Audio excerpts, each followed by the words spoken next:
Hello students, class second. बच्चों, आज हम आपकी हिंदी क्लास में आपकी हिंदी ग्रामर में चैप्टर 2 वर्णमाला, जिसे आप इंग्लिश में अल्फ़ाबेट कहते हैं, उसका रिवीजन करेंगे। ठीक है। तो बच्चों, वर्णमाला में सबसे पहले बताती है वर्ण, कि वर्ण क्या होते हैं। जैसे अब मैं आपको पढ़ा रही हूँ बोलकर, आप सुन रहे हैं। अगर मैं इसी बात को लिख दूँ, जैसे एक शब्द लिया हमने पापा, अब मैंने वो बोला, अब मैं उसे लिख दूं, मेरे मुंह से बोलते समय कुछ ध्वनि निकली, पापा बोला तो ध्वनि निकली, अब मैं उस ध्वनि को ही लिख दूं, तो जो लिखा हुआ जो उसका रूप है वही क्या कहलाता है? वर्ण कहलाता है। ठीक है। जैसे मैंने बोला कोमल इधर आओ, अब मैं उस कोमल इधर आओ वाक्य को लिख दूं, तो वही उसका लिखित रूप हुआ ध्वनि का, और वही क्या कहलाता है? वर्ण कहलाते हैं वो सब। ठीक है। तो इस प्रकार ध्वनि चिन्ह को वर्ण कहते हैं, या फिर अक्षर, अक्षर भी कह सकते हैं आप इसे, वर्ण या अक्षर। और फिर वर्णों का जो समूह होता है उसे वर्णमाला कहते हैं। वर्णों के समूह क्या कहते हैं? वर्णमाला। ठीक है। इसके बाद बात आती है कि वर्णमाला में कितने प्रकार के व्यंजन होते हैं, तो कितने प्रकार के वर्ण होते हैं। तो कितने प्रकार के वर्ण होते हैं? 2 प्रकार के। कौन कौन से? स्वर और व्यंजन। ठीक है। स्वर बच्चों आपको पता है कितने हैं? 11 हैं। कौन कौन से? ए आ, ई ऊ री, ए आई ओ और औ। ठीक है। ये आपके 11 स्वर हैं। और बच्चों आपके व्यंजन 35 हैं।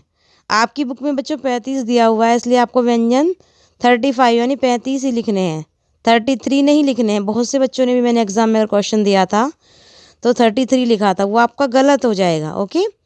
आपकी बुक में 35 दिए हैं, इसलिए आपको 35 ही लिखने हैं, वही आपका करेक्ट आंसर होगा। ओके बच्चों, व्यंजन कितने होते हैं? 35, कैसे लेकर है तक। ठीक है। जो बच्चों 2 हैं, ये लास्ट इधर जहाँ पे आपको गर्ल दिख रही है, इसके नीचे देखो डे और ढे बिंदी वाले जो हैं, इन्हें भी वर्णमाला में शामिल किया गया। इनको मिला के बच्चों 35 होते हैं। ठीक है। कै खे गे घेड़े, चे छे जे झेड़े, टे ठे डे ढेड़े, ते थे दे धने, पे फे बे भे में, ये रे लेवे, शे है, और डे। ठीक है। इनके अतिरिक्त हिंदी में अंग और है का भी प्रयोग होता है, और ये दोनों ही ना तो स्वर हैं और ना ही व्यंजन। ये क्या है? ना तो स्वर हैं और ना ही व्यंजन। इसके अतिरिक्त 4 संयुक्त व्यंजन होते हैं। कौन कौन से? छ, त्रे, गे और श्रेय। कौन कौन से होते हैं 4 संयुक्त व्यंजन? छ, त्रे, गे और श्रेय। ठीक है। अब यहाँ पे बच्चों दिया है, यह भी जान लें, यह आपको पढ़ना जरूरी होता है, यहाँ से भी क्वेश्चन बन सकता है। पहले हिंदी में 33 व्यंजन होते थे। देखो इसमें लिखा हुआ है कि पहले 33 होते थे, लेकिन अब डे और ढे को भी वर्णमाला में शामिल कर लिया गया। इस प्रकार इनकी संख्या अब 35 हो गई है। डे और ढे से कोई शब्द शुरू नहीं होता, ये शब्द के बीच में या अंत में ही आते हैं, जैसे सड़क, पढ़ आदि। ठीक है। ने, अने और अणे से कोई शब्द शुरू नहीं होता। ठीक है। जिस प्रकार छ, त्रे, गे और श्रेय संयुक्त व्यंजन है, इसी प्रकार कई अन्य संयुक्त व्यंजन भी हैं। इनके बारे में हम अगली कक्षाओं में पढ़ेंगे, यानी आगे पढ़ेंगे। ठीक है।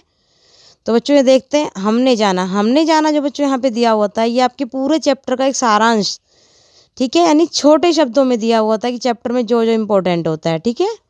तो आपको इसे ज़रूर पढ़ना होता है। तो बोलते समय हमारे मुख से कुछ ध्वनियाँ निकलती हैं, और इन ध्वनियों के लिखे जाने वाले रूप को ही वर्ण कहते हैं। वर्णों के समूह को वर्णमाला कहते हैं। वर्ण 2 प्रकार के होते हैं। कौन कौन से? स्वर और व्यंजन। स्वर कितने होते हैं? 11 और व्यंजन 35। वर्णमाला में शामिल डे, णे, णे, डे अथवा ढे से कोई शब्द शुरू नहीं होता। ठीक है। इसका बच्चों से क्वेश्चन आंसर्स देखते हैं। जब हम बोलते हैं तो हमारे मुख से क्या निकलती है? क्या निकलती है? ध्वनि। वर्ण का एक और नाम क्या है? क्या नाम है वर्ण का एक और? मैंने भी आपको बताया था, अक्षर। क्या है? अक्षर। ध्वनियों के लिखे जाने वाले रूप को क्या कहते हैं? ध्वनियों का जो लिखे जाने वाला रूप है उसको क्या कहते हैं बच्चों? वर्ण कहते हैं। और वर्णों के समूह को क्या कहते हैं? वर्णों के समूह को वर्णमाला कहते हैं। कौन से वर्णों से कोई शब्द शुरू नहीं होता? तो कौन कौन से शब्दों से? डे और ढे, जो जिनके नीचे बिंदी लगी होती है, ठीक है। और तीनों अणे, कै वाली लाइन में जो आता है लास्ट में, चे वाली में और टे वाली में, ठीक है। उन वर्णों से कोई भी शब्द शुरू नहीं होता है। बहुविकल्पी प्रश्न। स्वरों की संख्या कितनी है? 11, 21। कितनी बताइए स्वरों की संख्या? 11। और व्यंजनों की संख्या कितनी है? 35। 6 और 3 क्या है? व्यंजन या संयुक्त व्यंजन? तो क्या है? संयुक्त व्यंजन है, ठीक है। अभी हमने पढ़ा था। अब यहाँ बच्चों चित्रों के नाम बोलने हैं और उनका पहला वर्ण लिखना है। सबसे पहले क्या दिया हुआ है? ईंख है ये, तो इसका पहला वर्ण क्या है?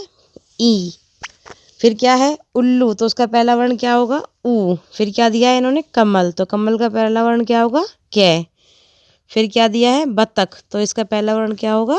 बै, ठीक है। आया समझ बच्चों? मैं आपको हर बार ये बात बताती हूँ कि जिन बच्चों ने वह काम पहले कर लिया उन्हें दोबारा नहीं करना है, उन्हें सिर्फ लर्न करना है, ओके। और जिन्होंने अपनी कॉपी में पहले नोट डाउन नहीं किया उन्हें अपनी कॉपी में भी करना है और लर्न भी करना है, ठीक है बच्चों। आया समझ में? ओके बच्चों, आज के लिए इतना ही। थैंक यू बच्चों।